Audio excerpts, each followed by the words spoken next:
तर मित्रांनो, महाराष्ट्रातील शेतकऱ्यांसाठी आनंदाची बातमी. 2 लाखांपर्यंत थकीत कर्जमाफी.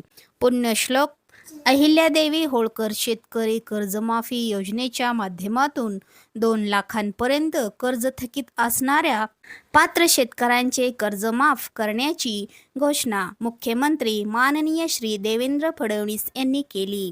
बघा तर मंडळी, कोणाला मिळणार लाभ या संदर्भात आपण सविस्तर बघूया.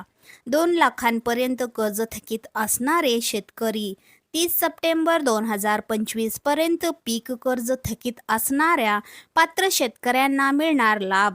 पीक कर्जाची नियमित परतफेड करणाऱ्या पात्र शेतकऱ्यांना 50,000 रुपयांपर्यंत प्रोत्साहनपर लाभ देण्यात येणार आहे. चला तर मंडळी, अशाच महत्त्वपूर्ण बातमींच्या अपडेट्ससाठी व्हिडिओला लाईक करून चॅनेलला सबस्क्राईब करून घ्या. धन्यवाद.